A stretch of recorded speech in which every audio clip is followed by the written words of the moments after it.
Je crois que ça y est, j'ai enfin trouvé mon look.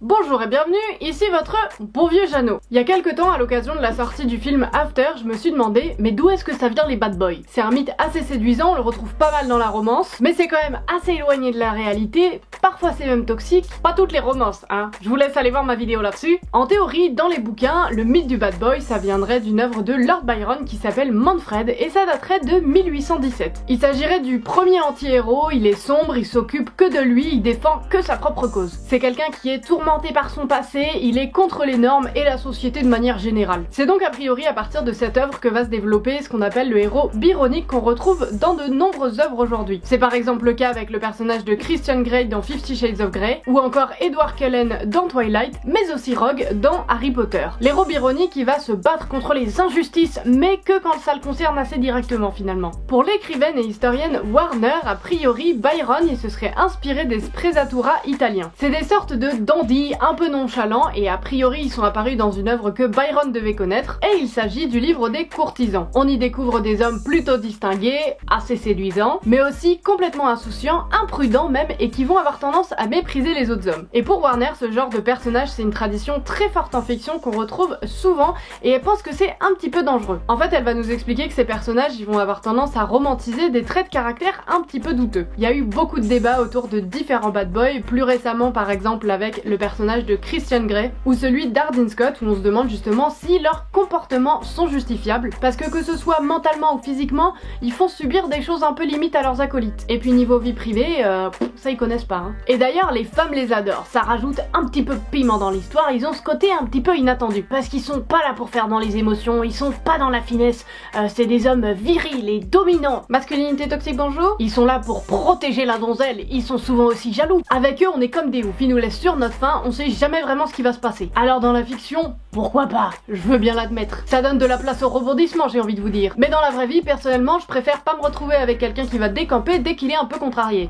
Le problème qu'on rencontre avec les bad boys, c'est aussi l'image qu'on peut avoir de la femme de manière générale. Parce que faut le dire, ça arrive qu'ils se retrouvent quand même avec la nunuche de service, elle est forcément introvertie, elle adore lire des livres, je le prends un peu personnellement. Et bien sûr, elle est complètement inexpérimentée. Les bad boys qu'on essaye de nous montrer dans les bouquins, c'est que concrètement, ils attendent juste la bonne personne pour aller percer leur carapace. C'est par exemple aussi le cas de Rochester dans Jane Eyre, il est complètement fermé, il est très froid, il est pas gentil du tout, mais en fait c'est quelqu'un de compliqué, il est hanté par son passé, et une fois qu'on va avoir le temps de le découvrir et qu'il va avoir l'amour d'une femme, on se rend compte qu'il est pas si horrible que ça. Hein. M'en voulez pas, je vous résume vraiment ça grossièrement d'une phrase. Hein. Le bad boy c'est aussi cette image assez libératrice, puisque comme il sort des normes sociales, il va avoir tendance à se chercher un peu, pousser les limites, et il va nous emmener avec lui. Même si on arrive donc à retracer un petit peu dans les bouquins d'où est-ce que ça vient, quand on pense bad boy, on a surtout des images qui nous viennent des films. Le bad boy, il va arriver en force dans les années 1930, avec par exemple James Cagney et Humphrey Bogart qui vont jouer les contrebandiers, Clark Gable en gangster, ou encore Paul Muni et George Raft. Le mythe du bad boy continue dans les années 50 avec Marlon Brando qui joue le type un peu paumé au gros bras et au t-shirt beaucoup trop serré. Puis dans les années 80, on découvre le bad boy John Travolta. Il est un peu bâtard quand il est avec son groupe de potes, mais en vrai, c'est un petit canard. Et on a aussi Johnny Depp dans les années 90. Personnellement, c'est l'image que j'ai quand je pense bad boy, le gars sur sa moto avec sa veste en cuir. Et à la fois le bad boy on l'aime bien,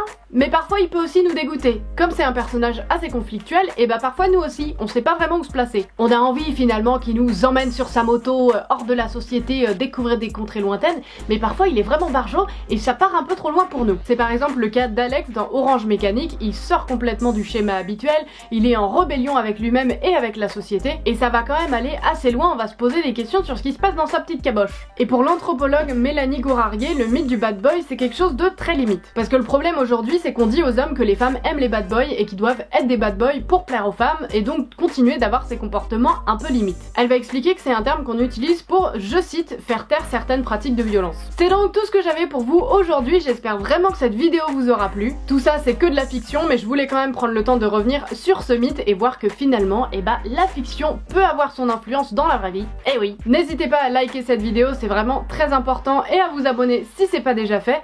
Et puis moi, je vous retrouve la semaine prochaine. Allez, salut!